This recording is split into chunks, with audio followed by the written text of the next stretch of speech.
पंजाब में स्थित सिख धर्म के 3 तख्त साहिबान वाले शहरों को पावन शहरों का दर्जा देना पंजाब सरकार के लिए बड़े सौभाग्य की बात है।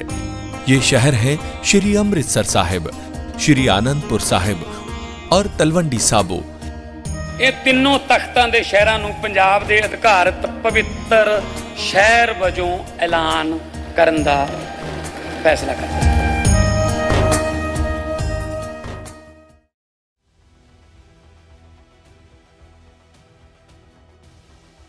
दुनिया का सबसे शक्तिशाली देश अमेरिका आजकल जहां देखो वहां अपने बयानों से आग लगा रहा है।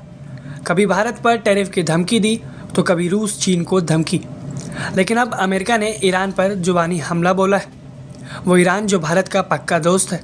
दरअसल अमेरिका अपने आप को दुनिया का लीडर समझता है और उसने भारत के दोस्त ईरान को लेकर नई धमकी दी है। हाल के समय में ईरान में घटे कुछ घटनाक्रमों पर अमेरिका ने अपना रुख सख्त कर दिया है। अमेरिकी राष्ट्रपति डोनाल्ड ट्रंप को हाल ही में ईरान के खिलाफ नए सैन्य विकल्पों पर विस्तृत ब्रीफिंग दी गई है। अधिकारी बताते हैं कि ट्रंप ने अभी कोई अंतिम फैसला नहीं लिया है, लेकिन अगर ईरानी सरकार प्रदर्शनकारियों पर घातक बल का इस्तेमाल बढ़ाती है तो सीमित सैन्य हमलों पर गंभीर विचार किया जा सकता है। सूत्रों के अनुसार इन विकल्पों में ईरान की सुरक्षा एजेंसियों और तेहरान के कुछ ठिकानों पर लक्षित हमला करना शामिल है। यानी अमेरिका ईरान के ऊपर अब हमला कर सकता है। राष्ट्रपति ट्रंप ने सोशल मीडिया पर स्पष्ट चेतावनी दी है कि अगर ईरान शांतिपूर्ण प्रदर्शनकारियों को मारता है तो अमेरिका उनकी मदद के लिए तैयार है। ट्रंप ने जोर दिया कि अमेरिका जमीन पर सेना नहीं भेजेगा, लेकिन जरूरत पड़ने पर मजबूत प्रतिक्रिया देगा। अमेरिकी विदेश मंत्री मार्को रूबियो ने इजराइल के प्रधानमंत्री बेंजामिन नेतन्याहू से बातचीत भी की है और कहा है कि अमेरिका ईरान के लोगों के साथ खड़ा है। आपको बता दें कि ईरान में आर्थिक संकट और बढ़ती महंगाई के खिलाफ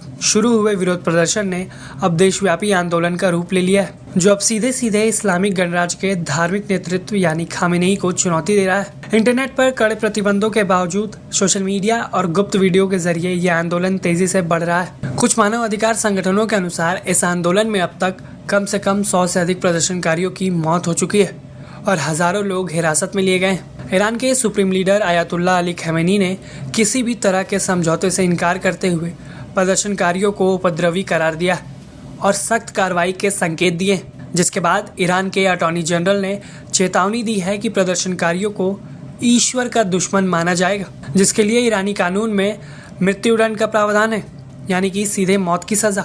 यहाँ तक कि ईरान की सरकारी मीडिया ने प्रदर्शनकारियों की मदद करने वालों पर भी कार्रवाई की धमकी दी है। लेकिन इन सब के बावजूद आंदोलन अभी जारी है और इन सब के बीच अमेरिका की ओर से सैन्य हमले की कार्रवाई ऐसे समय में आई है जब 6 महीने पहले ही अमेरिका ने ऑपरेशन मिडनाइट हैमर चलाया था, जिसके तहत ईरान के 3 प्रमुख परमाणु ठिकानों फोर्डो, नंताज और इस्फहान पर बड़े पैमाने पर अमेरिका ने हमला किया था।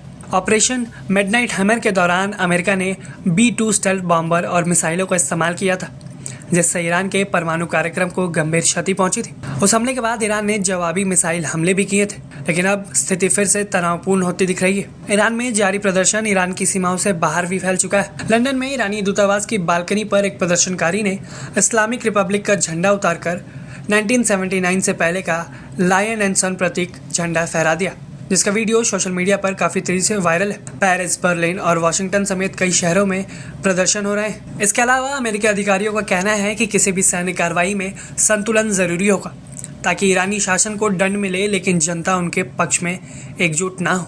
क्षेत्र में अमेरिकी ठिकानों पर जवाबी हमलों का खतरा ना बढ़े, इसका भी ध्यान रखा जाएगा। व्हाइट हाउस ने संकेत दिया है कि अगला कदम ईरान के नेतृत्व की प्रतिक्रिया पर निर्भर करता है, लेकिन फिलहाल ईरान की सड़कों पर सरकार विरोधी नारे गूंज रहे हैं और दुनिया की नजरें इस संवेदनशील स्थिति पर टिकी हुई है। यह आंदोलन न केवल आर्थिक संकट का परिणाम है, बल्कि लंबे समय से दबे असंतोष का विस्फोट लग रहा है। आप इस खबर को कैसे देखते हैं, हमें अपनी राय कमेंट बॉक्स में जरूर बताएं।